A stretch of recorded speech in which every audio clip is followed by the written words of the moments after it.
The woman with the auburn hair stepped off the stagecoach in Red Cloud, Nebraska, in the summer of 1878, and Hayes Vinson knew immediately that she was running from something. He had been leaning against the post outside the general store, watching the dust settle from the coach's arrival, when their eyes met across the crowded Main Street.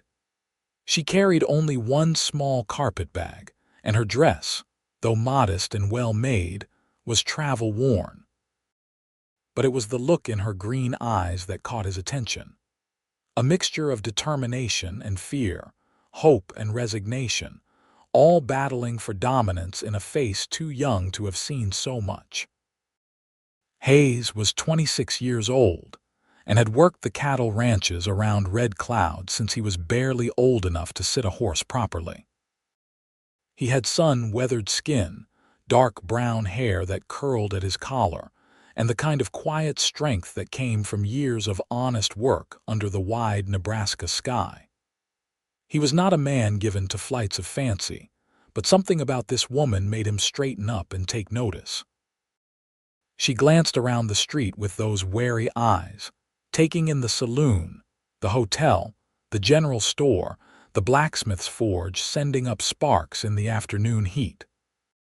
Red Cloud was not a large town, but it was respectable, settled mostly by farmers and ranchers who worked hard and kept to themselves.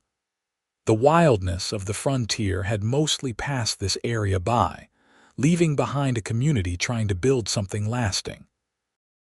Hayes watched as she walked toward the hotel, her steps purposeful but her shoulders tight with tension.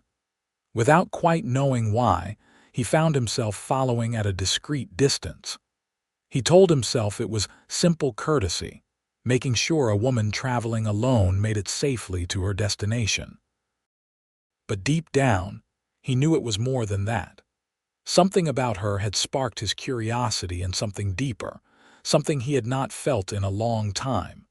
The hotel clerk, old Samuel Morrison, greeted her with his usual friendly manner. Hayes stepped inside just as she was signing the register, and he caught the name before she could close the book. Maggie Brennan. The name suited her, he thought. Strong but feminine, straightforward but with a hint of mystery. "How long will you be staying with us, Miss Brennan?" Samuel asked, his tone respectful. "I am not certain yet," she replied, and Hayes noticed the slight tremor in her voice. "At least a week, perhaps longer." "Well, you have come to a fine town, quiet, peaceful, good people here." Hayes saw her shoulders relax just a fraction at those words. She was looking for peace then, looking for a place to disappear. He waited until she had taken her key and climbed the stairs before approaching the desk. Samuel gave him a knowing look. "Mighty interested in our new guest, are you, Hayes?" "Just being neighborly," Hayes said, but he could not quite keep the defensive tone from his voice. Samuel chuckled. Sure.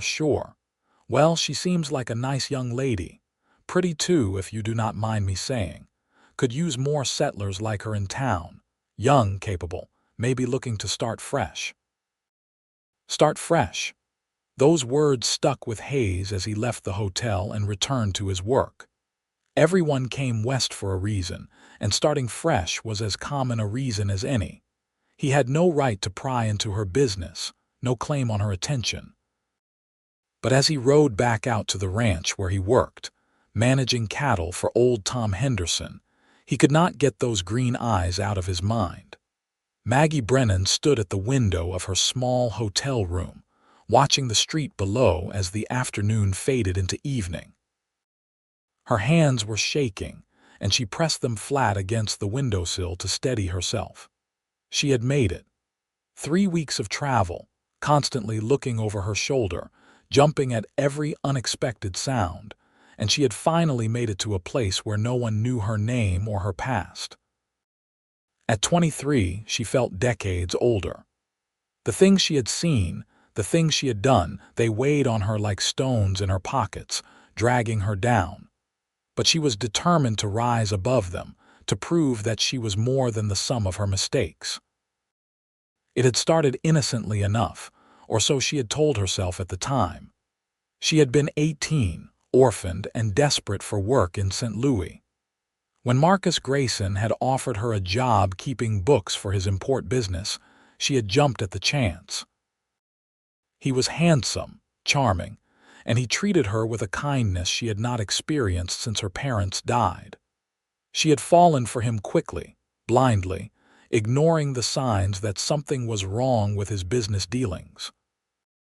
By the time she realized that the import business was a front for smuggling stolen goods, she was already implicated. Marcus had made sure of that, carefully including her signature on documents, having her deliver packages without telling her what was inside. When the law finally caught up to him, she had been arrested alongside him. The trial had been swift and brutal. Marcus had testified against her, painting her as the mastermind while he played the innocent dupe. The judge had not believed him entirely, but enough doubt had been cast on Maggie's character that she was convicted as an accomplice. She had spent 2 years in prison, 2 years that had hardened her in some ways and broken her in others, but she had survived. And when she was released 6 months ago, she had made herself a promise. She would go west, find a place where no one knew her and build a new life, an honest life. She would never again let herself be used, never again let desperation cloud her judgment. Red Cloud seemed like a good place to start. It was far enough from St. Louis that news of her trial would not have reached here, small enough that a person could make a real difference, but established enough that there would be opportunities for work. She had some money saved from odd jobs she had taken after her release, enough to sustain her for a few weeks while she looked for employment. She turned away from the window and began unpacking her few possessions.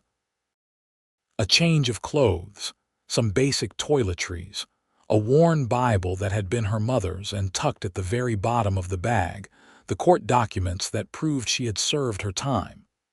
She had brought them as a reminder, a talisman against ever making the same mistakes again. Tomorrow she would start looking for work. Tonight, she would allow herself to simply rest and try to quiet the fear that someone would discover her secret. Hayes could not stop thinking about Maggie Brennan. Over the next few days, he found excuses to ride into town more often than necessary. He told himself he needed supplies, needed to check on orders, needed to discuss business with Tom Henderson. But the truth was, he was hoping to catch another glimpse of her. He saw her on the 3rd day, emerging from the dress shop where she had apparently found work helping the owner, Mrs. Martha Calloway. Martha was a widow in her 50s, sharp-tongued but fair, and she ran the best dressmaking business in the county. If she had hired Maggie, it meant she saw something worthwhile in the young woman. Maggie was carrying a bolt of fabric, her face showing concentration as she navigated the muddy street. Hayes dismounted from his horse and approached her. "Miss Brennan," he said, tipping his hat, "allow me to help you with that." She looked up, startled, and he saw recognition flicker in her eyes. She had noticed him that first day then. The thought pleased him more than it should have. "Thank you, mister." She trailed off, waiting for him to supply his name. "Vinson. Hayes Vinson. I work out at the Henderson Ranch east of town, Mr. Vinson." She let him take the heavy bolt of fabric and they walked together toward the dress shop. "That is kind of you. How are you settling in?" he asked, trying to sound casual. "Well enough, Mrs. Calloway has been very generous in giving me work. Red Cloud seems like a good town." "It is," Hayes agreed. "People here tend to mind their own business but help when help is needed. It is a good balance." She glanced at him and he saw something flicker in her expression. Suspicion, fear. But it was gone too quickly for him to be sure. They reached the dress shop and Hayes carried the fabric inside. Martha Calloway looked up from her sewing and gave him a shrewd look. "Hayes Vinson, what brings you to my establishment?" "Unless you have suddenly developed an interest in ladies' fashion, I suspect you have an ulterior motive." Hayes felt his face heat. Just helping Miss Brennan with this heavy load, Mrs. Calloway. How gallant. Martha's eyes twinkled with amusement. Well, since you are here, perhaps you could help us move that display case. Maggie and I have been trying to shift it all morning. Hayes spent the next hour helping with various tasks around the shop, acutely aware of Maggie's presence as she worked. She had a quiet competence about her, an efficiency that spoke of someone who had learned to work hard and not complain. When their hands accidentally brushed as they both reached for the same pin cushion, he felt a jolt of electricity that surprised him. "Sorry," she murmured, pulling her hand back quickly. "No harm done," he said, but his heart was pounding when he finally left. Martha walked him to the door. "She is a good worker," she said quietly. "Does not talk much about her past, but I do not pry. We all have things we would rather leave behind." Hayes nodded. "She seems like a fine woman." "She is. And she is not looking for complications, Hayes. Whatever you are thinking, tread carefully. That girl has been hurt, I can tell. She does not need someone making things harder for her." "I would never hurt her," Hayes said, and he meant it with every fiber of his being. "I believe you," Martha said, "but sometimes hurt happens even with the best intentions. Just remember that." Hayes rode back to the ranch with Martha's words echoing in his mind. He barely knew Maggie Brennan, but already he felt protective of her. There was something about her vulnerability, carefully hidden behind a wall of reserve, that called to something deep inside him. He wanted to know her story, wanted to understand what had put that haunted look in her eyes. But more than that, he wanted to be the one to make that look go away. Over the following weeks, Hayes found more and more reasons to visit the dress shop. He needed buttons replaced on his work shirt. He needed to order a new vest for his Sunday best. He even commissioned a quilt, claiming it was for his mother back in Ohio, though in truth his mother had been dead for 5 years. Martha saw through his excuses, but seemed amused rather than annoyed. And gradually, Maggie began to relax around him. She started to smile when he came in, started to engage in small conversations that went beyond polite pleasantries. He learned that she liked reading, that she had a sharp wit that occasionally broke through her careful reserve, that she could sew a straighter seam than anyone Martha had ever employed. What he did not learn was anything about her past. Whenever the conversation veered toward personal history, Maggie would deflect or change the subject. It should have bothered him more than it did, but Hayes found himself respecting her boundaries. Everyone had a right to their secrets, and if she wanted to keep hers, that was her choice. But Red Cloud was a small town, and secrets had a way of coming to light. It was a Saturday afternoon in late September when everything changed. Hayes was in the general store, buying supplies for the ranch, when he overheard 2 men talking near the front counter. "I am telling you I recognize her," one man was saying. He was a stranger to Hayes, probably passing through on his way somewhere else. "That woman working at the dress shop. I saw her in St. Louis couple years back, on trial for smuggling and theft." Hayes froze, his hand tightening on the can of beans he was holding. "You sure about that?" the other man asked. "That is quite an accusation." "Positive. She was all over the papers. Maggie Brennan, that was her name, worked for some criminal, helped him move stolen goods. She went to prison for it." Hayes set the can down carefully, his mind reeling. Maggie was a convicted criminal. The woman he had been courting, the woman he had started to develop real feelings for, had a criminal past. He should have felt betrayed, angry, deceived. But instead, all he felt was a fierce protectiveness and a desperate need to understand. He finished his purchase quickly and walked straight to the dress shop. Maggie was alone, Martha having gone home for the afternoon. She looked up when the bell above the door chimed, and her smile of welcome died when she saw his face. "What is wrong?" she asked, setting down the dress she was hemming. "I need to talk to you," Hayes said. "About St. Louis." All the color drained from her face. For a moment, she looked like she might faint, and Hayes quickly moved to her side, guiding her to a chair. "How did you find out?" she whispered. "There is a man at the general store. Says he recognizes you from a trial." Maggie closed her eyes, and Hayes saw a single tear slip down her cheek. "I knew this would happen. I knew I could not outrun it forever." Hayes knelt down beside her chair, taking her cold hands in his. "Tell me what happened. Tell me the truth." And she did. The whole story poured out of her. Years of pain and regret and desperation spilling forth in a torrent of words. She told him about Marcus Grayson, about her naivety, about the trial and the prison and the determination to start over. By the time she finished, she was shaking, and Hayes had moved from kneeling to sitting on the floor beside her, still holding her hands. "I am not that person anymore," she said, her voice breaking. "I swear to you, Hayes, I made terrible mistakes, but I paid for them. I just wanted a chance to start over, to be someone better." Hayes looked up at her, at the tears streaming down her face, at the raw honesty in her eyes, and he knew with absolute certainty that he believed her. More than that, he realized he was falling in love with her. Maybe had been falling in love with her since that first day when she stepped off the stagecoach. "Everyone deserves a second chance at love," he said softly. "And everyone deserves a second chance at life. What happened in St. Louis, that was the past. You have served your time. You have paid your debt. Anyone who says different will have to answer to me." She stared at him in disbelief. "You are not going to tell everyone.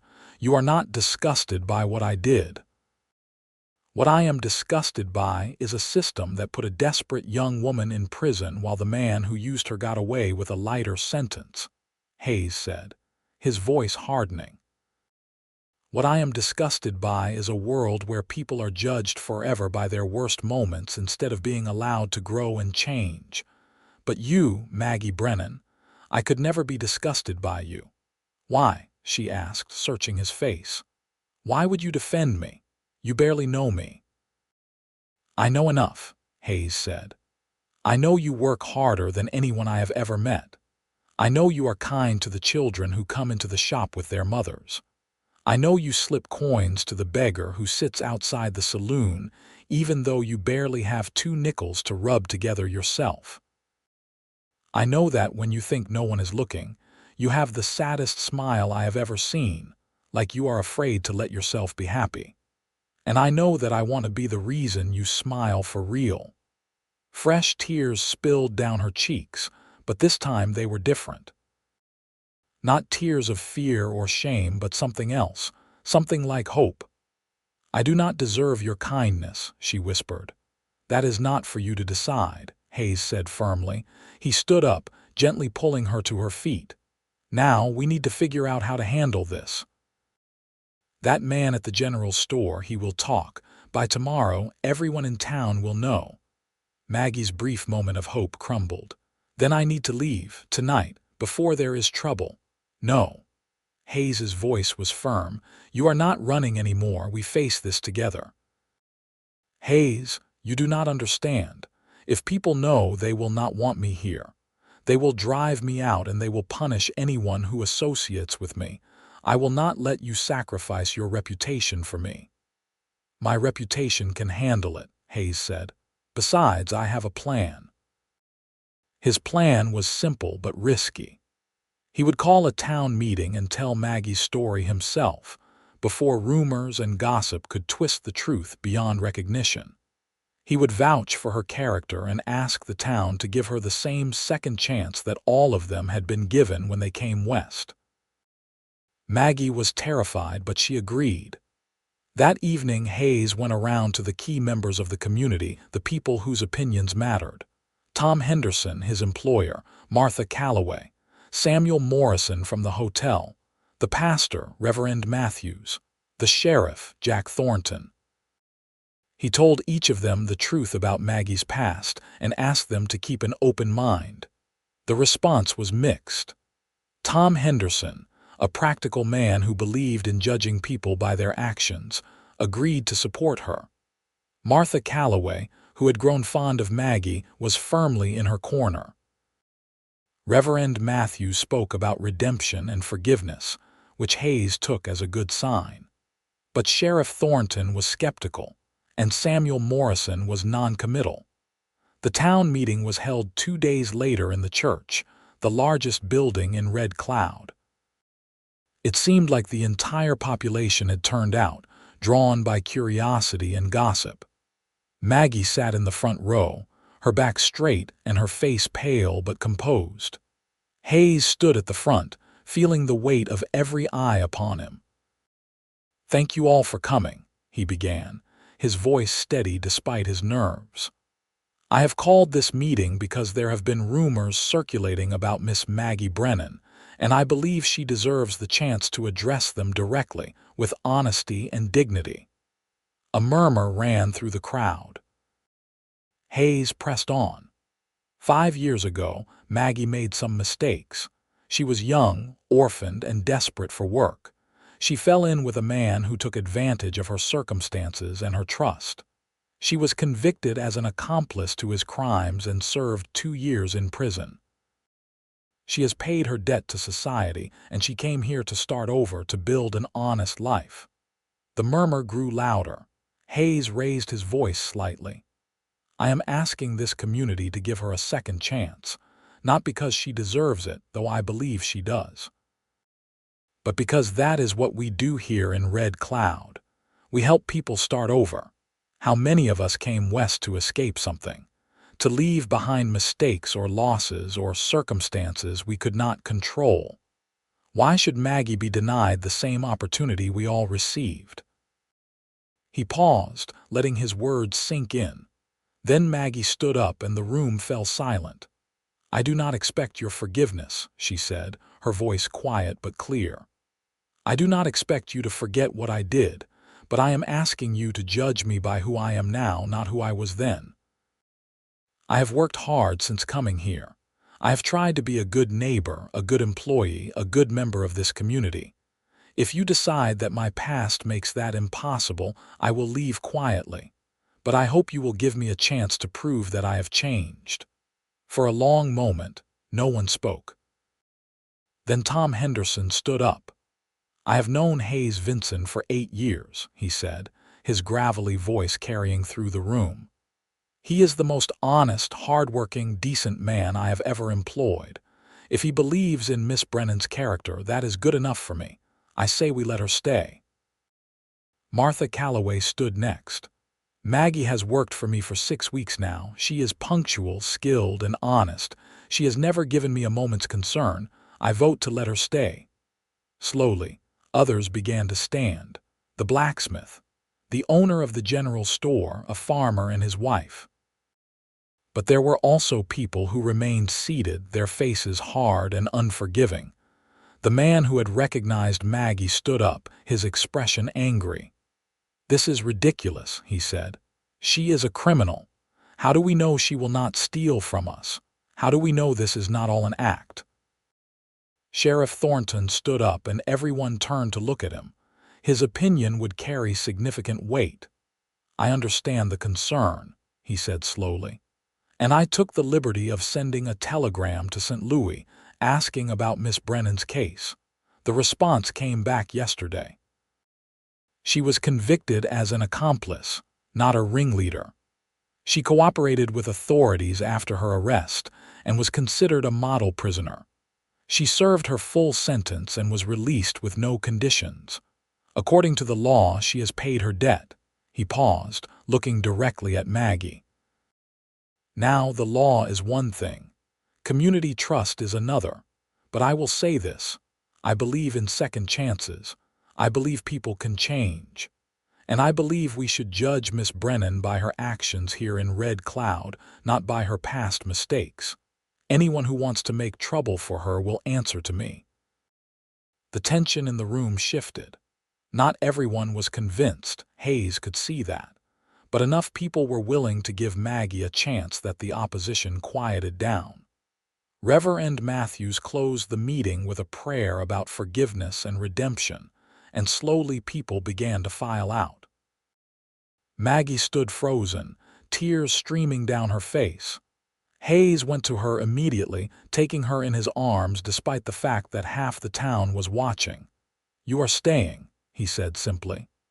"I am staying," she agreed, her voice muffled against his chest. The following weeks were not easy.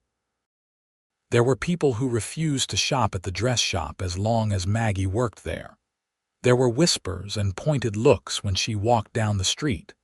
But there were also people who went out of their way to be kind, to show their support. And slowly, gradually, the tide of opinion began to shift. Maggie threw herself into her work and into being a model citizen. She volunteered to help at the church social.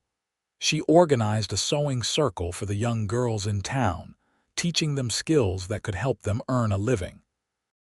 She donated a portion of her wages to the family whose barn had burned down, even though she could barely afford it. And through it all, Hayes was by her side. Not constantly, not obtrusively, but steadily. He courted her properly, taking her on walks on Sunday afternoons, sitting with her at church, bringing her wildflowers from the prairie. Maggie found herself falling for him in a way that was entirely different from her infatuation with Marcus. This was not the desperate clinging of a lonely girl to anyone who showed her kindness. This was real, deep, grounded in mutual respect and understanding. Hayes was patient with her, never pushing her further than she was ready to go. He told her about his own life, about growing up on a farm in Ohio, about losing his parents to typhoid fever when he was 20, about coming west to find a new purpose. He shared his dreams of one day owning his own ranch, of building something lasting. "I want to build something real," he said one afternoon as they walked along the creek that ran east of town. It was late October, and the cottonwood trees were blazing gold in the autumn sun. "Not just for me, but for a family, for children who will grow up knowing they are loved and secure." Maggie felt her heart clench. "You want children, someday," Hayes said, then he looked at her searchingly. "Do you?" "I do not know if I should," Maggie said quietly. "What if I turn out to be a terrible mother? What if I pass on all my mistakes to them?" Hayes stopped walking and turned to face her, taking both her hands in his. "Maggie, you are one of the most caring people I have ever met. You would be an amazing mother, and whatever mistakes you made in the past, they have made you stronger, wiser, more compassionate. Your children would be lucky to have you." "How can you be so sure?" she asked, searching his face. "Because I know you," Hayes said simply. "And I love you." The words hung in the air between them, golden and perfect as the autumn afternoon. Maggie felt her breath catch. "You love me." She whispered. "I do," Hayes said. "I think I have loved you since the day you stepped off that stagecoach, looking like you were ready to face down the entire world if you had to. I love your strength and your courage and your kindness. I love the way you bite your lip when you are concentrating on a difficult stitch. I love how you always save the crust of your bread for the birds. I love everything about you, Maggie Brennan, past and present and future." Tears were streaming down her face again, but they were happy tears this time, joyful tears. "I love you too," she said. "I did not think I could ever trust anyone again, but I trust you.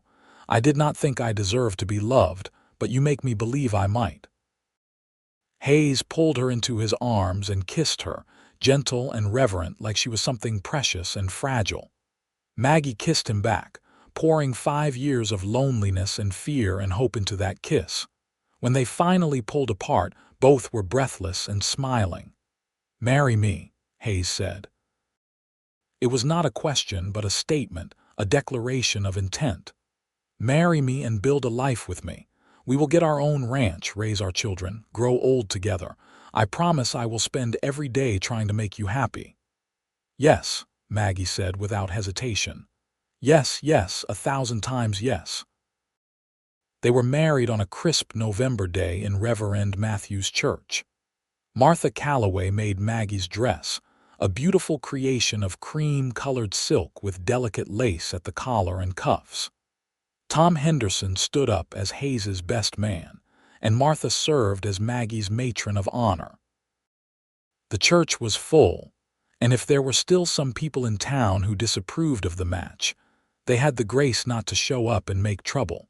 Maggie walked down the aisle on the arm of Sheriff Thornton, who had offered to give her away since she had no family. She felt overwhelmed by the kindness of these people who had chosen to accept her despite everything. And when she reached the front of the church and saw Hayes waiting for her, his face full of love and pride, she knew she had finally found where she belonged. They spoke their vows in steady voices, promising to love and honor each other through whatever challenges life might bring. When Reverend Matthews pronounced them husband and wife and Hayes kissed her, the church erupted in applause and cheers. Maggie laughed through her tears, hardly able to believe this was real. The reception was held at the community hall, with food contributed by families throughout the town. There was music and dancing, and Maggie found herself swept up in the celebration, passed from partner to partner as various men asked for a dance with the bride. But her eyes kept finding Hayes across the room, and every time their gazes met, she felt that jolt of joy and certainty. When they finally escaped the party and headed to their new home, a small but sturdy cabin on the edge of Tom Henderson's property, Maggie felt like she was floating. Hayes had spent the past month fixing up the cabin, making sure it was comfortable and ready for them. He had built furniture, installed a new stove, even planted a small garden that would be ready for spring. He carried her over the threshold, and they both laughed at the tradition. Then Hayes set her down gently and looked at her with such tenderness that her breath caught. "Welcome home, Mrs. Vinson," he said softly. "Welcome home, Mr. Vinson," she replied, and then they were kissing again, all the passion and love and promise of their future pouring into that embrace. That night, as they lay tangled together in their marriage bed, Maggie felt a peace she had never known. The fear that had haunted her for so long, the constant looking over her shoulder, the certainty that she did not deserve happiness, all of it melted away in the warmth of Hayes's love. "I never thought I could have this," she whispered into the darkness. "A home, a husband, a future." Hayes pulled her closer, pressing a kiss to her forehead. "You have it now. And I promise you, Maggie, I will never let anyone or anything make you feel like you do not deserve it. You have earned your second chance, and I will spend the rest of my life making sure it is everything you dreamed of." "It already is," she said, and she meant it with every fiber of her being. Their first year of marriage was not without challenges. Hayes continued working for Tom Henderson while saving every penny he could toward buying their own ranch. Maggie kept working at the dress shop, her skilled needlework becoming increasingly sought after. Some people in town still kept their distance, but gradually, as they saw the life Hayes and Maggie were building together, even the skeptics began to soften. In the spring, Maggie discovered she was pregnant. She was terrified at first, all her old fears about being an unfit mother rising up to choke her. But Hayes was thrilled, and his confidence in her began to bolster her own. "You are going to be amazing," he told her over and over. "Our child is so lucky to have you as a mother." The pregnancy was difficult. Maggie suffered from terrible sickness in the early months and exhaustion throughout. But Hayes was endlessly patient, taking care of her, doing extra chores, rubbing her swollen feet at the end of long days. And slowly, as she felt the baby growing inside her, Maggie began to feel a fierce love and protectiveness that surprised her with its intensity. Their son was born on a cold January night in 1880, arriving into the world with a lusty cry that announced his presence to anyone within a mile. Hayes held him with shaking hands, tears streaming down his face as he looked down at the tiny, perfect creature they had created. "He is beautiful," Hayes whispered. "Maggie, he is perfect." They named him Thomas Henry Vinson, Tom for the man who had given Hayes his start and believed in both of them, Henry after Hayes's father. Little Tommy was a healthy, happy baby with his mother's green eyes and his father's dark hair. Maggie fell completely in love with him, all her fears about motherhood evaporating in the face of this overwhelming love.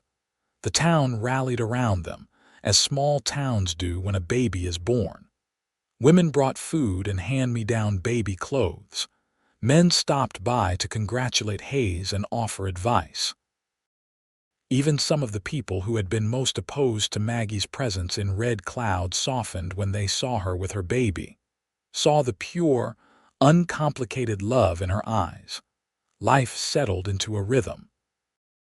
Hayes worked long days at the ranch, coming home tired but always making time to hold his son and kiss his wife. Maggie reduced her hours at the dress shop, working from home as much as possible so she could care for Tommy. They were poor by any measure, living paycheck to paycheck, but they were happy in a way that money could never buy. When Tommy was 6 months old, Tom Henderson called Hayes into his office with an unexpected proposition. "I am getting old," Tom said bluntly. He was in his mid-60s, and years of ranch work had taken their toll on his body. "My children have all moved east, no interest in ranching. I need to think about what happens to this place when I am gone." Hayes waited, not sure where this was going. "I want to sell you a piece of the ranch," Tom continued. 500 acres on the western section, with water rights to the creek. I will give you a fair price and let you pay me back over 10 years. You can start building your own herd, your own operation. Eventually, maybe you will buy me out entirely." Hayes was stunned. "Tom, that is too generous. I cannot possibly accept." "You can and you will," Tom said firmly. "Hayes, you have been like a son to me. You and Maggie, you have worked hard, lived honest, treated people right.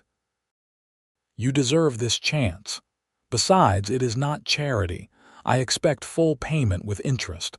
I am a businessman, not a philanthropist." But his gruff words could not hide the affection in his voice. Hayes felt his throat tighten with emotion. "Thank you," he managed to say.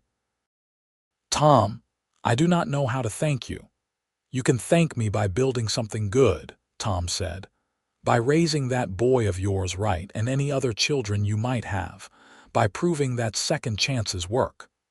When Hayes told Maggie that evening, she burst into tears. Happy tears, overwhelmed tears, grateful tears. They held each other and their baby and let themselves dream about the future in a way they had not quite dared before. Over the next 2 years, Hayes worked harder than he had ever worked in his life. He and Tom finalized the sale, and Hayes threw himself into building his own operation.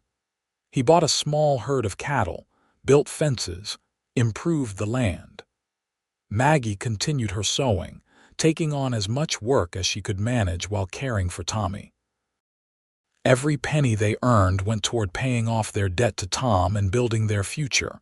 It was exhausting, sometimes overwhelming, but it was also deeply satisfying. They were building something real, something lasting, and they were doing it together. In the fall of 1882, Maggie discovered she was pregnant again.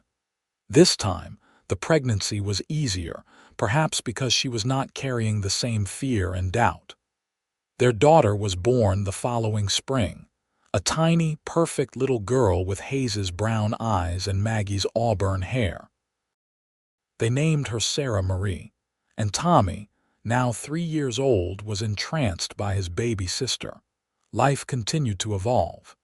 The ranch grew slowly but steadily. Hayes developed a reputation for breeding high-quality cattle, and buyers came from throughout the county to purchase his stock. Maggie's sewing business also flourished, and she began to think about opening her own shop separate from Martha's, though she worried about the competition it might create. When she broached the subject with Martha, the older woman laughed. "Maggie, I am nearly 60 years old. I have been thinking about retiring. What if, instead of opening a separate shop, you bought mine? I will sell it to you at a fair price, payable over time just like your ranch. That way there is no competition, and I can finally rest my aching fingers." It seemed too good to be true, but Martha was serious. She was tired, ready to step back and enjoy her remaining years, and she trusted Maggie to carry on the business she had built. So Maggie became a shop owner, a prospect that would have terrified her years earlier, but now filled her with excitement. She hired 2 young women to help with the work, teaching them the skills Martha had taught her. The business thrived, and the additional income helped accelerate their payments on both the shop and the ranch. By 1885, when Tommy was 5 and Sarah was 2, Hayes and Maggie had paid off their debt to Martha. They celebrated with a family dinner, just the 4 of them, marveling at how far they had come. They still owed Tom Henderson for the land, but they were making steady progress. That year also brought unexpected closure to Maggie's past. A letter arrived from St. Louis, forwarded through several addresses before finally reaching her in Red Cloud. It was from a lawyer, informing her that Marcus Grayson had died in prison of pneumonia. The letter also included a notarized statement that Marcus had signed before his death, confessing that he had framed Maggie for crimes she had not committed and acknowledging her innocence. Maggie held the letter with shaking hands. After all these years, Marcus had finally told the truth. It would not undo her conviction, would not give her back the years she had lost. But it was an acknowledgement, a validation that she had been telling the truth all along. Hayes found her sitting at the kitchen table, tears streaming down her face as she read and reread the letter. "It is over," she said. "It is finally over." He pulled her into his arms, holding her as she cried out years of pain and anger and regret. When she finally quieted, he wiped her tears gently. "You never needed his confession," Hayes said. "I have always known the truth about who you are. But I am glad you have this, glad you have proof for anyone who ever doubted." "I want to frame it," Maggie said, half laughing, half crying. "Hang it on the wall so I never forget." "Or," Hayes said gently, "you could burn it. Let it all go once and for all. You are not that frightened girl anymore.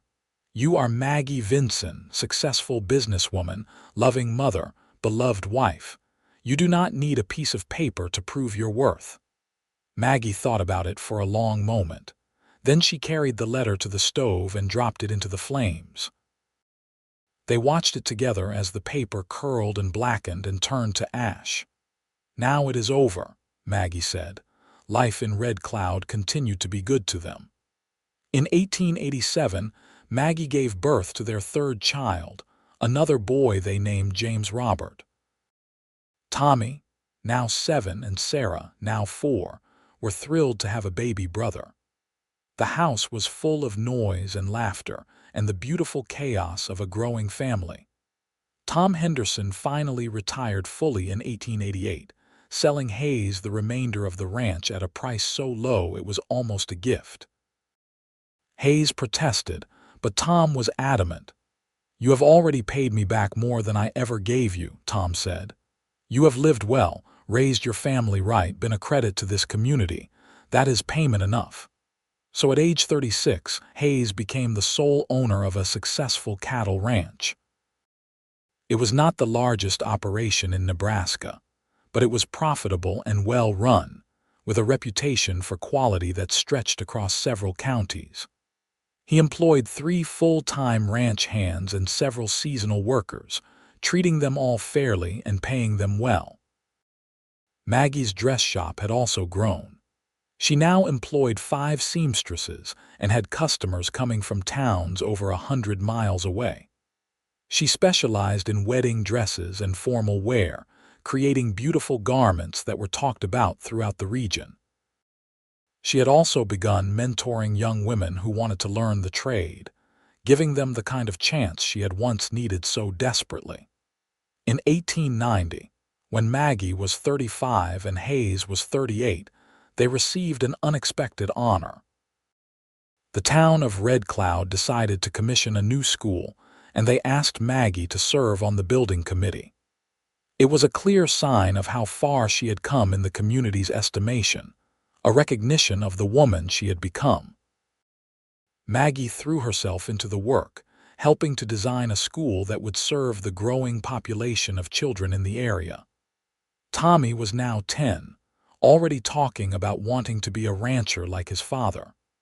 Sarah, age 7, was showing an aptitude for sewing and design that delighted Maggie.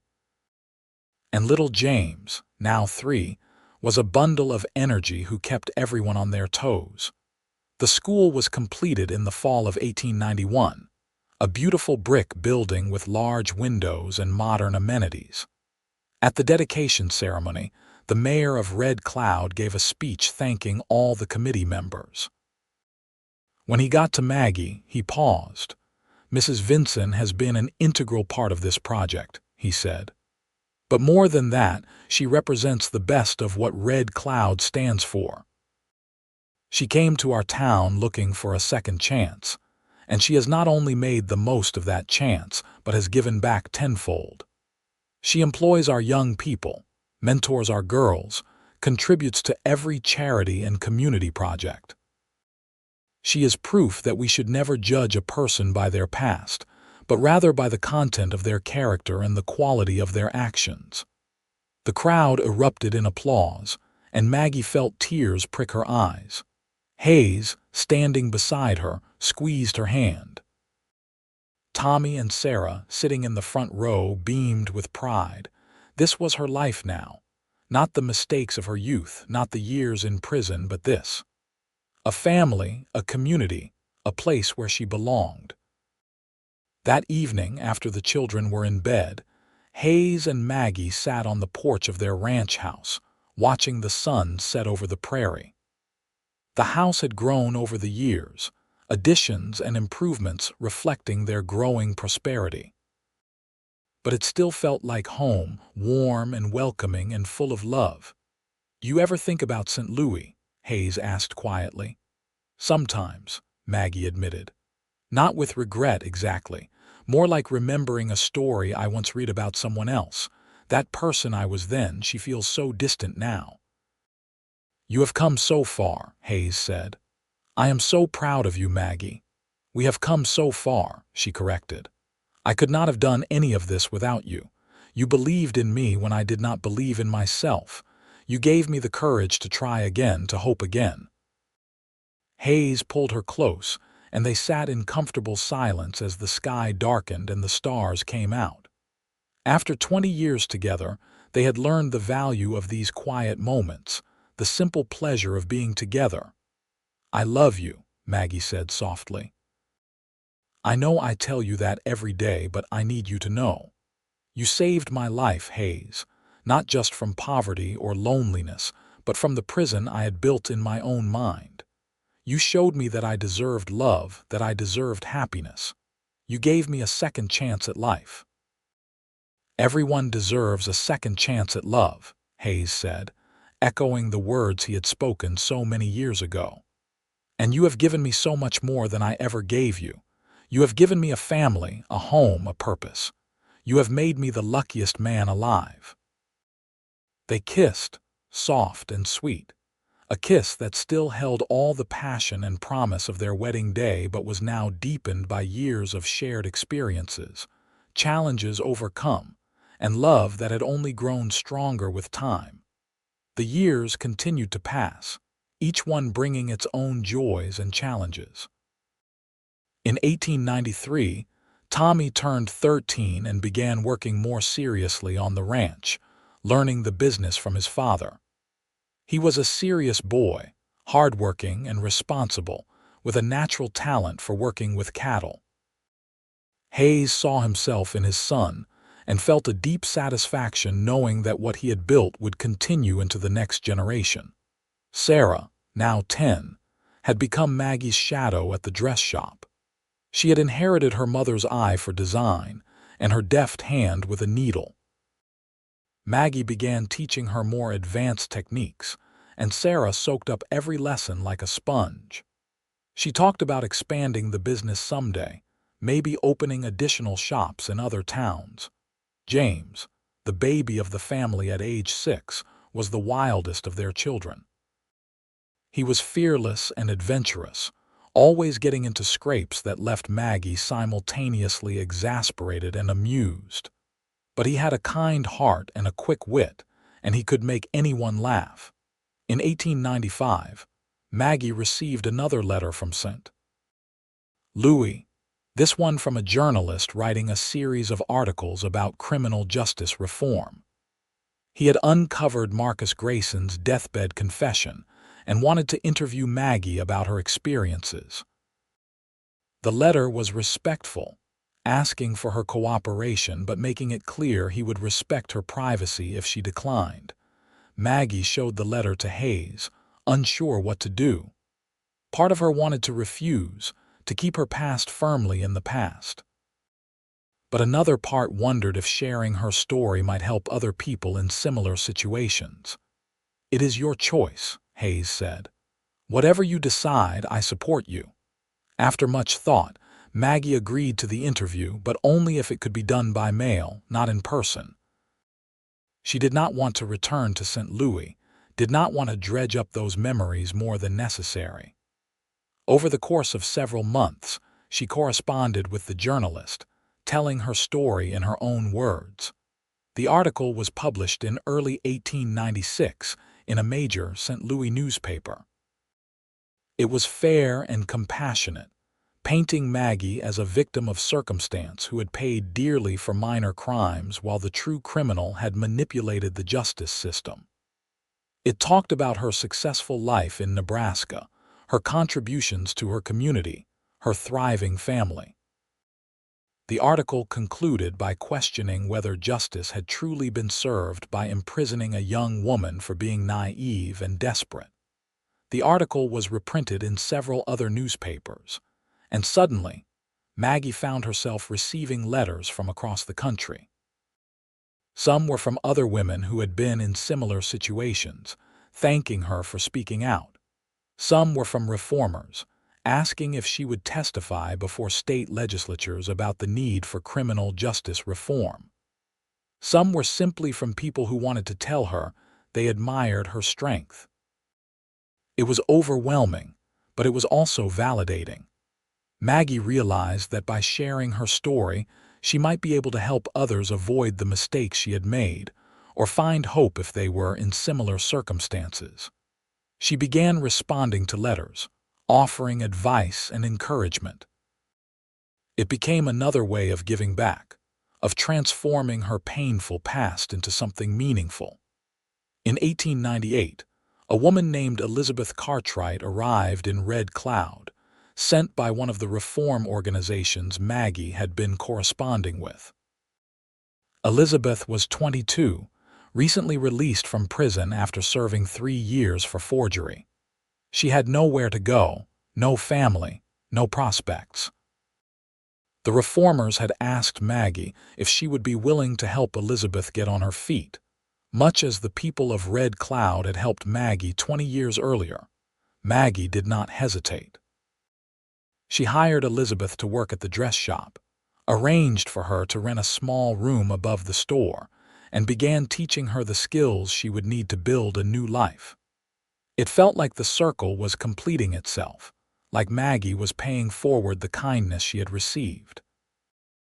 Elizabeth was suspicious at first, waiting for the catch, for the inevitable revelation that this charity came with strings attached. But as weeks turned into months and Maggie continued to treat her with respect and kindness, Elizabeth began to open up. She told Maggie about her own story, about the man who had convinced her to forge documents and then disappeared when they were caught, leaving her to face the consequences alone. "It is an old story," Maggie said. "Too many men prey on vulnerable women and then escape punishment." "How did you get past it?" Elizabeth asked. "The anger, the bitterness." Maggie thought about it carefully before answering. "I had help," she said finally. "My husband, this community, they all gave me a reason to believe in goodness again. They showed me that not everyone is out to use you, that there are genuinely good people in the world. And eventually, I realized that holding on to anger was only hurting me. The best revenge was to build a good life, to prove that what happened to me did not define me." Elizabeth took those words to heart. Over the next year, she blossomed under Maggie's mentorship. She became one of the shop's most skilled seamstresses, developed friendships in the community, and began to rebuild her confidence.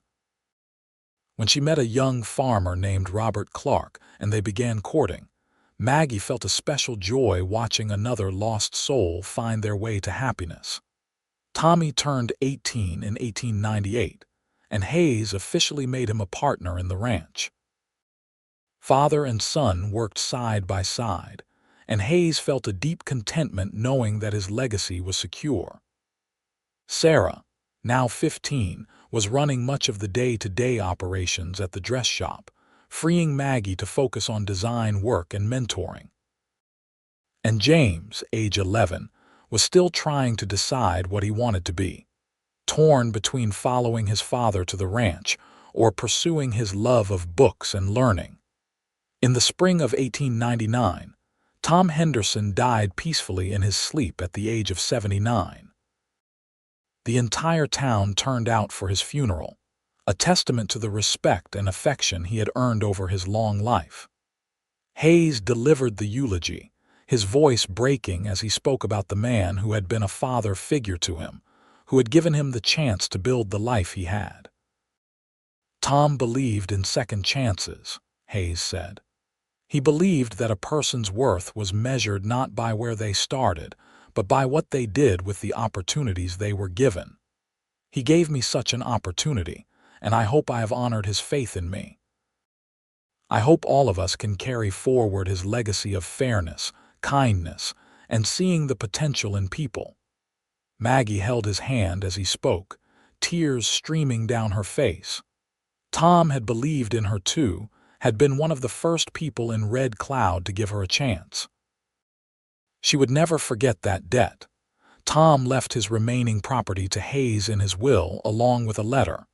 Hayes read it alone in their bedroom, Maggie sitting beside him. "My dear boy," the letter began, and Hayes's vision blurred with tears. "By the time you read this, I will be gone, and I hope you will not grieve too long. I have lived a good, long life, and I am ready for what comes next. I want you to know how proud I am of you, of the man you have become, the family you have raised. You took the chance I gave you and multiplied it 100-fold. You have been like a son to me, and I could not have asked for better. Take care of that ranch, take care of your family, and always remember that kindness is never wasted. Tom."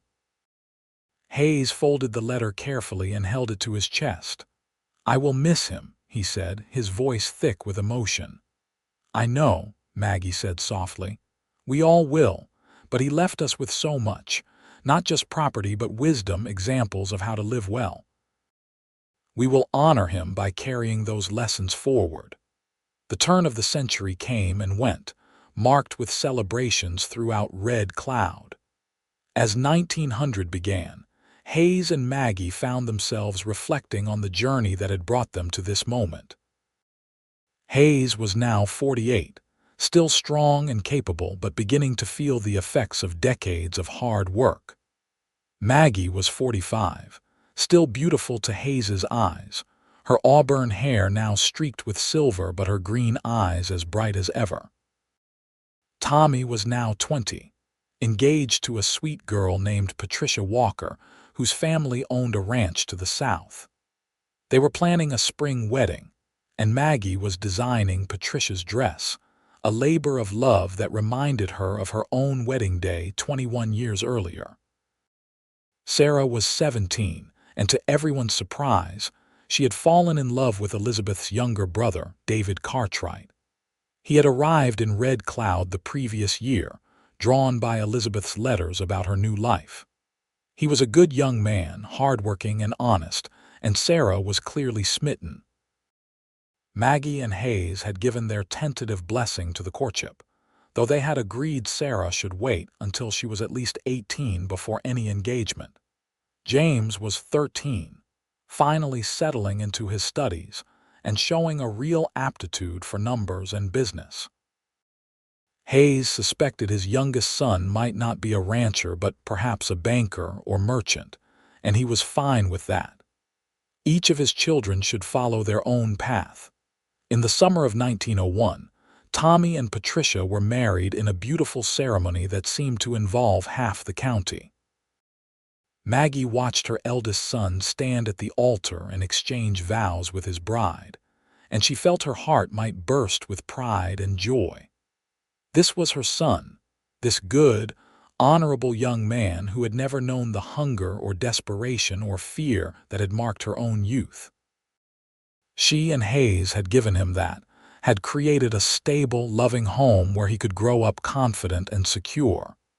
A year later, Sarah turned 18 and announced her engagement to David Cartwright. They were married in a small, intimate ceremony in November, and Sarah moved into a small house near the dress shop, from which she would continue to work. She and David talked about eventually taking over the shop entirely when Maggie was ready to retire, and the thought filled Maggie with a satisfaction she could hardly express.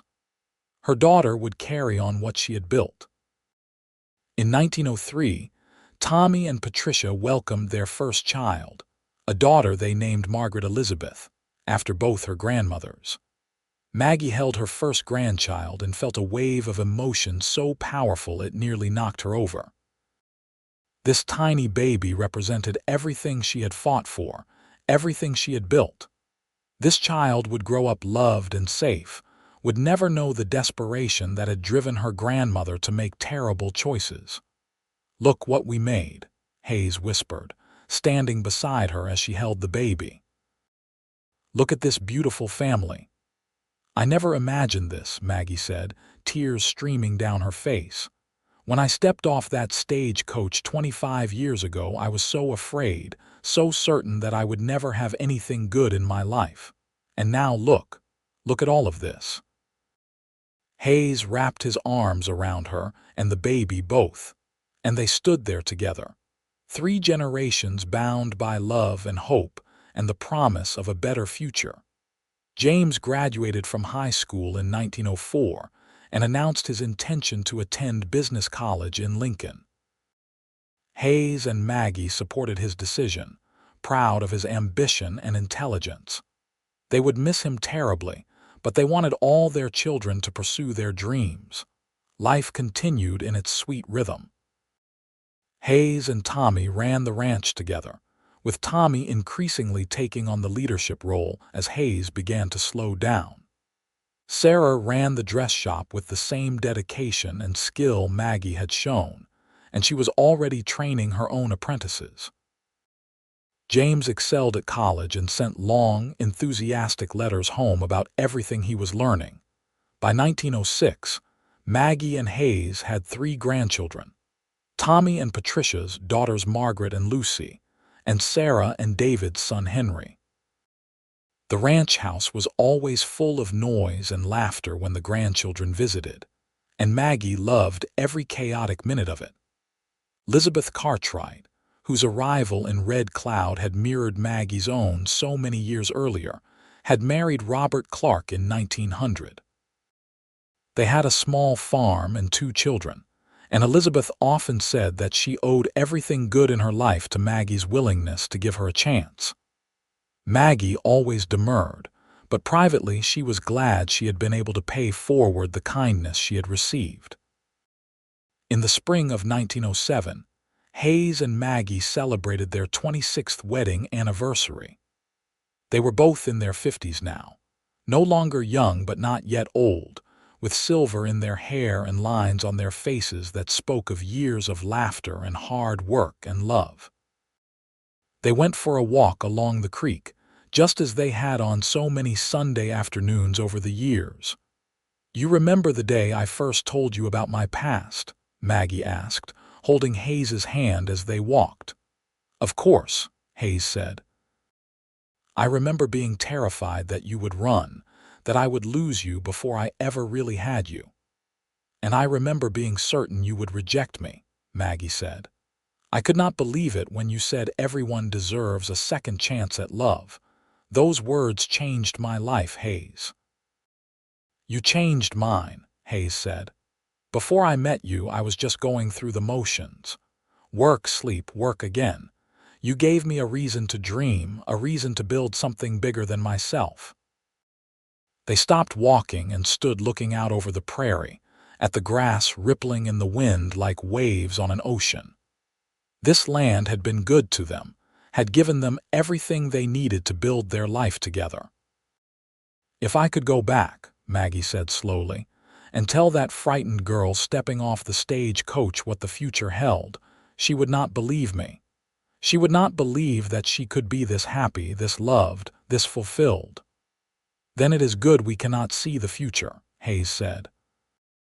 "We have to walk toward it with faith, believing that things can get better even when they seem impossible." Maggie turned to face him, cupping his weathered face in her hands. "You taught me that. You taught me to have faith again, to believe in goodness and second chances." "We taught each other," Hayes said, and he kissed her with all the tenderness of their 26 years together. James graduated from business college in 1908 and surprised everyone by returning to Red Cloud. He had job offers in Lincoln and even Omaha, but he said he wanted to come home. He opened a small bank in Red Cloud, bringing modern financial services to the area and providing loans to farmers and ranchers who needed them. He ran the bank with the same fairness and integrity his parents had modeled, and it quickly became successful. In 1909, James met and fell in love with a schoolteacher named Clara Foster. They married a year later, and Maggie watched her youngest son start his own family with the same joy she had felt at her other children's weddings. Clara was smart and kind, a perfect match for James's thoughtful nature. The family continued to grow. By 1912, Maggie and Hayes had 7 grandchildren, with more on the way. The ranch house was always full of family on Sundays, 3 generations gathering to share a meal and each other's company. These were the moments Maggie treasured most, looking around the table at the family she and Hayes had created, knowing that every person there existed because of the second chance she had been given. Hayes was 60 now, officially retired from active ranch work, though he still puttered around, offering advice and lending a hand when needed. His body ached in ways it never had when he was young, but his mind was sharp and his heart was full. Tommy was fully in charge of the ranch now, running it with the same dedication Hayes had shown, and the operation continued to prosper. Maggie was 57, still working part-time at the dress shop, though Sarah had taken over most of the day-to-day management. She spent more time with her grandchildren now, teaching them to sew, reading them stories, passing on the lessons she had learned over her long, eventful life.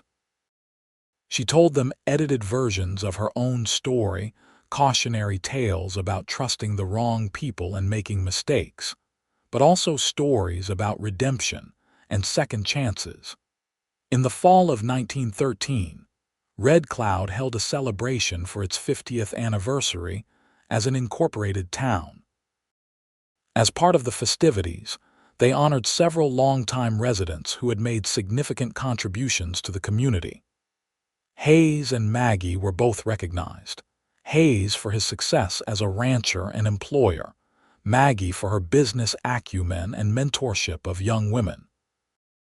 The mayor, a young man named Thomas Crawford, gave a speech about the values that had made Red Cloud great: Hard work, fairness, community support, and the willingness to give people second chances. We have several citizens who exemplify these values, he said, but none more so than Hayes and Maggie Vinson. They came to us with nothing, and they built an empire through sheer determination and mutual support. More importantly, they have given back to this community in countless ways, providing employment, mentoring young people, contributing to every worthy cause. They remind us that success is not just about accumulating wealth, but about lifting others up along the way. The crowd stood and applauded, and Maggie felt Hayes squeeze her hand. They stood together and acknowledged the recognition, both of them feeling humbled and grateful. 35 years ago, Maggie had arrived in Red Cloud as a frightened, desperate woman with a criminal past and no prospects. Now she stood here as a respected citizen, a successful businesswoman, a beloved wife and mother and grandmother. The transformation was almost more than she could comprehend. That evening, lying in bed beside Hayes, Maggie said, "I have been so lucky." "We have been so lucky," Hayes corrected. "Finding each other, building this life, being part of this community. All of it, we have been blessed." "Do you ever wonder what would have happened if you had not been at the general store that first day?" Maggie asked. "If we had never met?" "I try not to," Hayes said.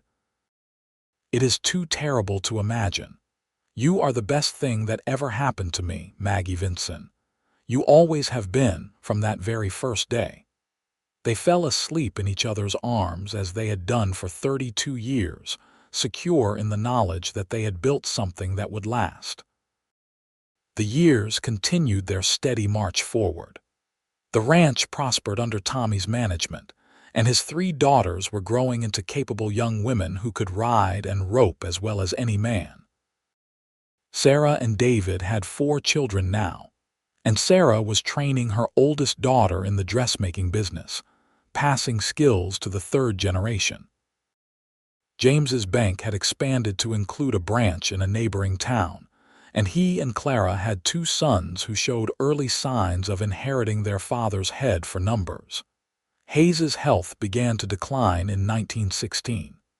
He was 64, and decades of hard physical work had taken their toll. His joints ached with arthritis, and he tired easily.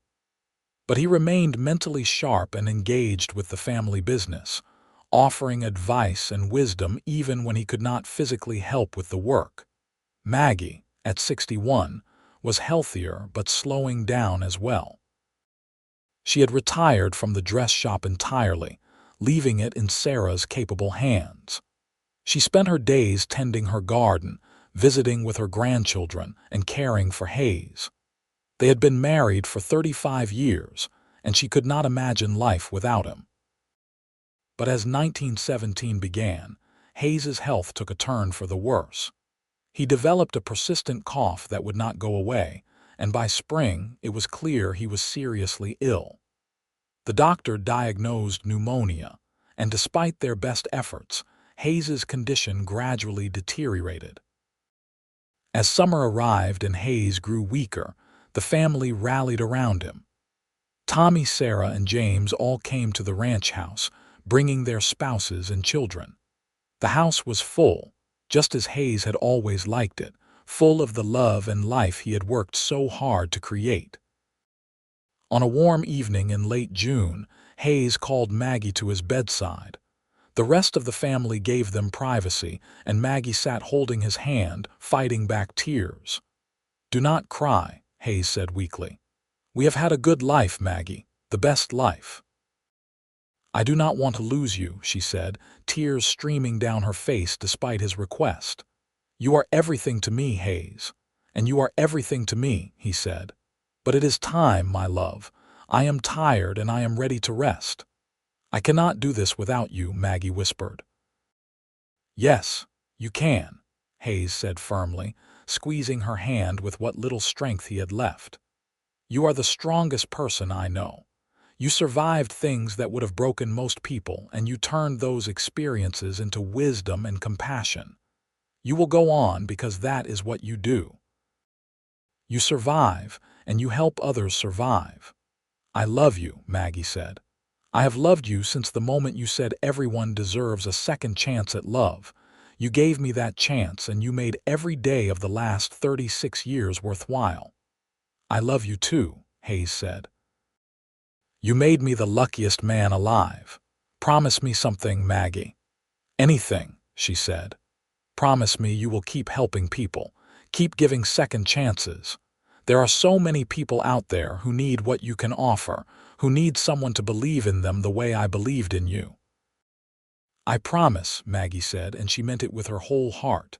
Hayes smiled, peaceful and content. Good. That is good. Now call the family in. I want to see all of them one more time. Maggie called for their children and grandchildren, and they all crowded into the bedroom. Hayes looked at each of them, his eyes full of love and pride. Take care of each other, he said. Take care of your mother. And remember that the best legacy you can leave is not money or land, but the example of how you lived, how you treated people, how you loved. I am so proud of all of you. He spoke briefly with each of his children, offering final words of advice and love.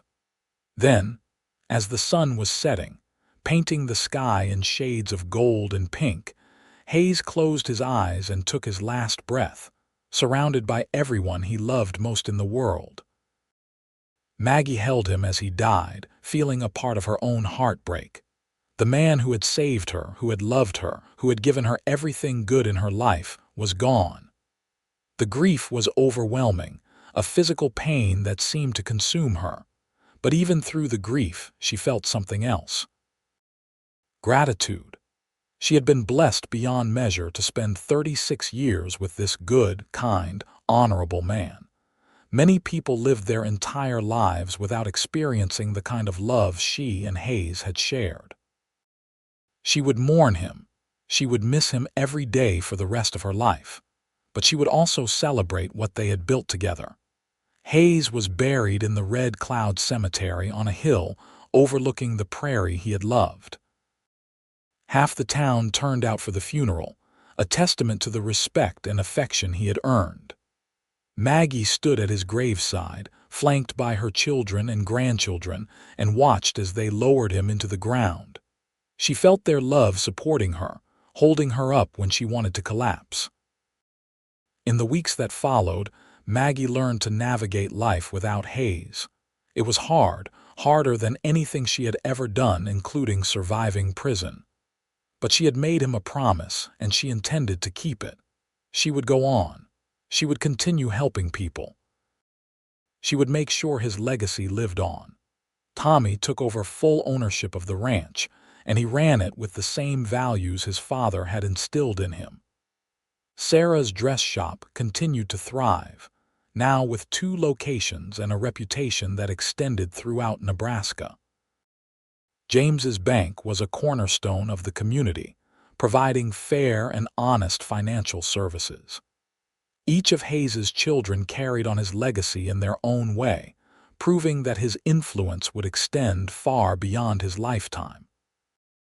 Maggie threw herself into community service, focusing her energy on helping women in difficult circumstances. She worked with reform organizations to provide job training and support for women leaving prison. She personally mentored several young women, helping them build new lives just as she had been helped. It gave her a sense of purpose, a way to honor Hayes's memory by doing what he had always believed in, giving people second chances. As the years passed, Maggie's grief softened into a bittersweet ache. She would never stop missing Hayes, but she learned to focus on gratitude rather than loss. She had been blessed to have him, blessed to share 36 years of love and partnership and family. Not everyone got that, and she would not diminish that gift by dwelling on the fact that it had ended. In 1920, at the age of 65, Maggie watched her oldest grandchild, Margaret, get married. Margaret was 21, a bright, capable young woman who had inherited her grandmother's love of business and her grandfather's integrity. She married a young rancher, and Maggie saw in them the same potential she and Hayes had once had. It was like watching the cycle begin anew.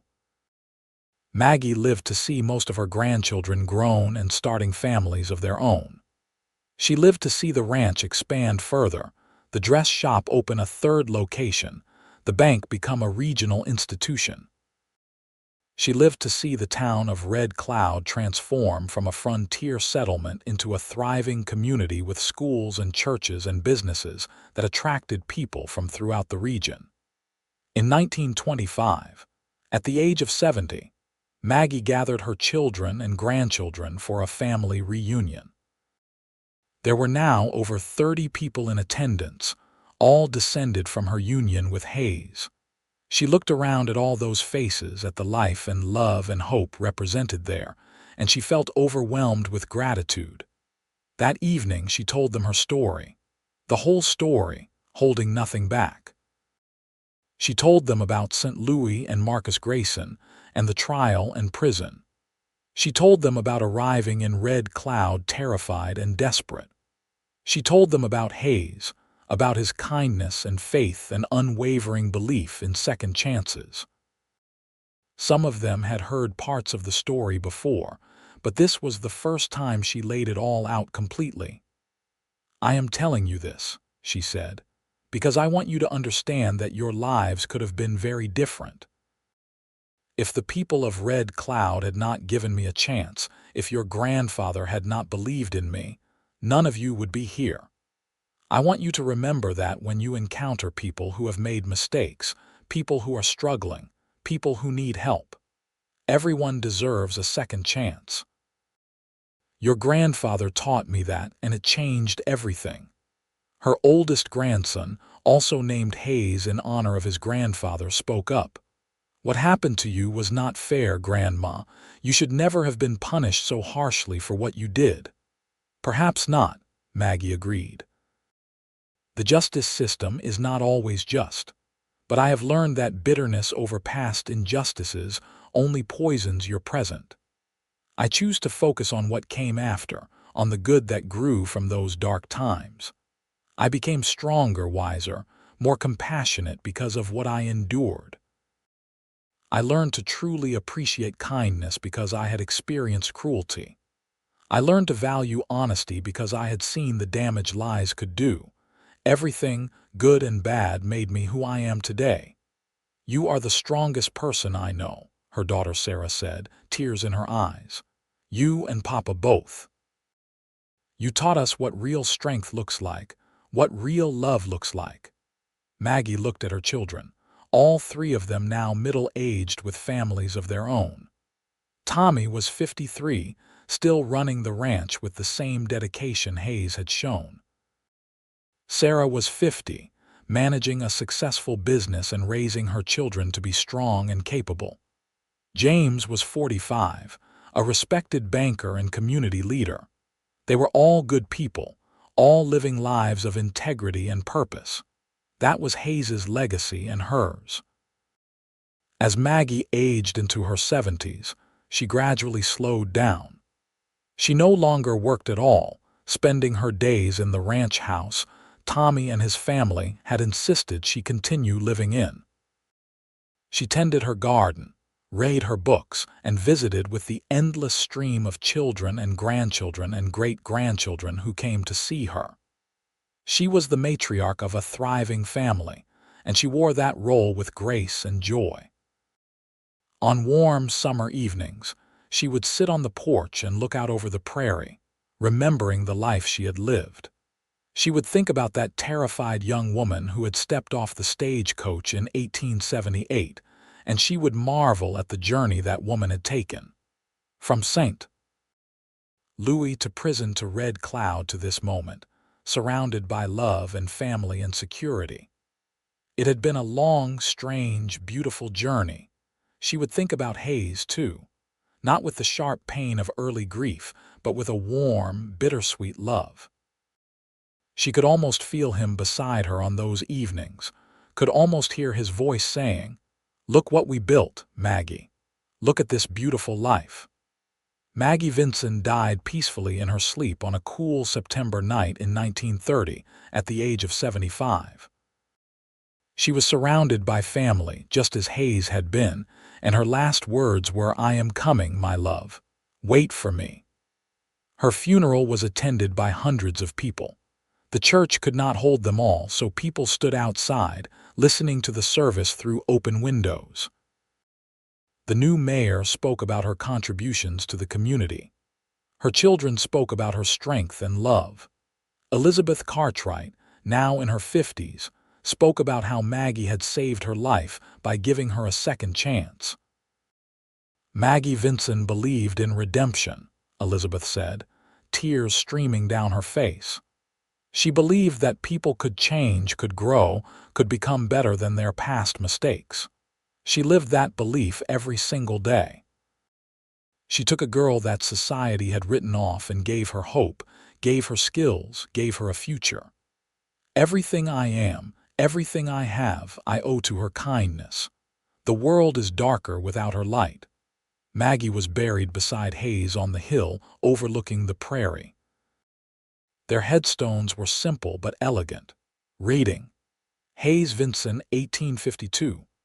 1917, beloved husband, father, grandfather, everyone deserves a second chance. Maggie Brennan Vinson, 1855–1930, beloved wife, mother, grandmother, she made the most of hers in the years that followed. The family Hayes and Maggie had created continued to grow and prosper. The ranch remained in the family for generations, a testament to Hayes's hard work and vision. The dress shop eventually closed as fashion and retail changed, but Sarah's descendants went on to other successes. James's Bank merged with a larger institution in the 1950s, but the Vinson name remained synonymous with fair dealing and integrity. The story of Hayes and Maggie was passed down through the generations, becoming family legend. Their great-great-grandchildren would grow up hearing about the woman who came to Red Cloud with a criminal past, and the cowboy who said everyone deserves a second chance at love. The story became a touchstone, a reminder of the family's values and the importance of compassion, forgiveness, and faith in people's ability to change. In 1978, on the 100th anniversary of Maggie's arrival in Red Cloud, the town held a special celebration. Many of Hayes and Maggie's descendants returned for the event, some traveling from across the country. The mayor unveiled a plaque in the town square, commemorating the Vinson family's contributions to Red Cloud over the past century. The plaque read, "In honor of Hayes and Maggie Vinson, whose love story reminds us that everyone deserves a second chance, and that with courage, compassion, and community support, people can transform their lives and leave a lasting legacy of goodness." It was a fitting tribute to two people who had lived ordinary lives in extraordinary ways, who had proven that second chances are not just possible but transformative, and who had built something beautiful out of circumstances that could have destroyed them. Their love story became a beacon for Red Cloud, a reminder that the best of the American West was not its wildness or its freedom, but its willingness to let people start over, to build new lives, to become more than their past mistakes. And so the story of the woman with the criminal past and the cowboy who believed in second chances lived on, inspiring generation after generation to lead with compassion, to judge people by their actions rather than their histories, and to never underestimate the transformative power of love and faith in human goodness. It was a legacy worth more than any amount of land or money, a legacy that would endure as long as people told the story of Hayes and Maggie Vinson, two ordinary people who built an extraordinary life together in the heart of the American West.